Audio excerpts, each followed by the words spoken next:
ఉన్నటువంటి ప్రత్యేకంగా మన డిఎస్డబ్ల్యూ స్టాఫ్ మన స్వప్న గారికి మరియు సౌమ్య గారికి మన హైదరాబాద్ నుంచి వచ్చినటువంటి మన కోఆర్డినేటర్ శిరీష గారికి అలాగే మనకి ఈ స్కూల్ ప్రొవైడ్ చేసినటువంటి మైనారిటీ వెల్ఫేర్ ప్రిన్సిపల్ గారికి మరియు మన విద్యా సెంటర్స్ కూడా ఉన్నటువంటి స్టూడెంట్స్ మన పత్రికా విలేకరులందరికీ కూడా ఉండాలి. అంటే మీకు అమ్మాయిలంటే తక్కువ దృష్టి, అమ్మాయిలే కదా అనే ఆలోచన అబ్బాయిలకు ఉండొద్దు. అంటే మీరు అమ్మాయిల పట్ల చిన్న చూపు చూడొద్దు. అమ్మాయిలకి కూడా అబ్బాయిలతో ఈక్వల్ స్థాయి ఉంటుందనే ఉద్దేశము మీకు కల్పించాలనే ఉద్దేశంతో మేము ఈ బాయ్స్ రెసిడెన్షియల్ స్కూల్స్ ని సెలెక్ట్ చేసుకొని జెండర్ సెన్సిటైజేషన్ మీద మేము అవేర్నెస్ కార్యక్రమాలు నిర్వహిస్తున్నాము. దాంట్లో మనం బాగా కోటగిరి మండలిని సెలెక్ట్ చేసుకున్నాము.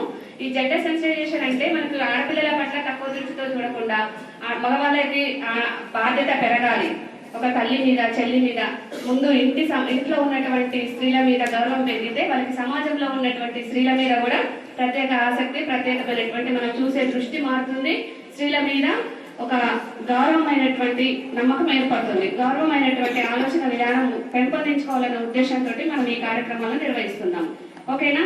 సో ముందు మీ సిస్టర్ అంటే మీరు ఏం చేయాలి? మీతో ఈక్వల్ గా మీ మమ్మీ అంటది, మా పిల్లల్ని గవర్నమెంట్ స్కూల్లో చదివిస్తాం, ఆడపిల్లని గవర్నమెంట్ లో చదివిస్తాం, బాయ్స్ ని ప్రైవేట్ లో చదివిస్తామని చెప్తారు. మీరు చెప్పాలి, నాతో పాటు మా సిస్టర్ కూడా ప్రైవేట్ స్కూల్కి వస్తుంది, లేకపోతే నాతో పాటు ఈక్వల్ గా చదువుకుంటుంది, లేకపోతే నాతో పాటు గేమ్స్ అంటే గేమ్స్ కి తీసుకెళ్తా, కరాటే అంటే కరాటే తీసుకెళ్తాను.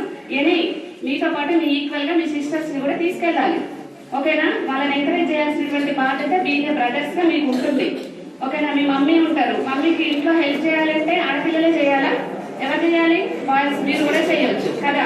మమ్మీకి అన్ని రకాలైనటువంటి హెల్ప్ చేయాలి. తర్వాత సమాజం మీద మీకు దృష్టి మార్చుకోవాలి. ఇలా రకరకాలైనటువంటి ఇంకా నేను చెప్తాను. మనకి మేడమ్స్ వాళ్ళది ఇంపార్టెంట్ సెషన్, నేను వాళ్ళకి ఈవినింగ్ వరకు మళ్ళీ వాళ్ళు వెళ్తారు, ఇంకా వాళ్ళు మంచి మంచి విషయాలు చెప్తారు. ఓకేనా? నాకు ఈ అవకాశం ఇచ్చిన మీ అందరికీ కూడా ధన్యవాదాలు తెలియజేసుకుంటూ ముగిస్తున్నాను.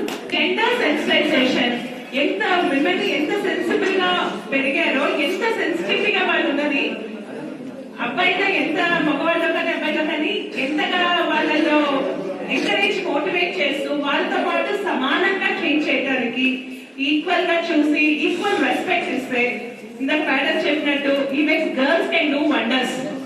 మీరందరూ కూడా కోఆపరేట్ చేస్తారు, సపోర్ట్ చేసి మీ ఇంట్లో మీ మదర్స్ కానీ మీ సిస్టర్స్ కానీ మోటివేట్ చేస్తారని చెప్పి ఈ ప్రోగ్రామ్ అనేది ఇంకా స్పెషల్ గా అవేర్నెస్ ప్రోగ్రామ్ అనేది కండక్ట్ చేయడం జరిగింది.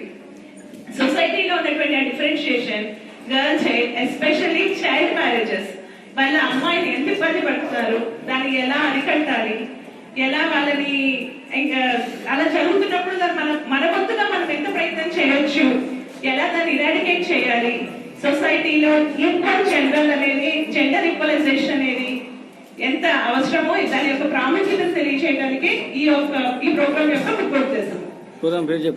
అండ్ బేటీ పడావో కింద ఈ ప్రోగ్రామ్ అనేది కండక్ట్ చేయడం జరిగింది. Under this program it is gender sensitization. So gender equalization కి మన వంతుగా సమాజంలో మనం ఏం ప్రయత్నం చేయొచ్చు, మీ పాత్ర ఏంటి ఇందులో అనేది మీకు తెలియజేయడం కోసం ఈ ప్రోగ్రామ్ యొక్క ముఖ్య ఉద్దేశం. ఎంకరేజ్ చేస్తే, మీరు సపోర్ట్ చేస్తే, మేము అబ్బాయిలం కదా, మాకు ఈ చైల్డ్ మ్యారేజ్ అమ్మాయిలు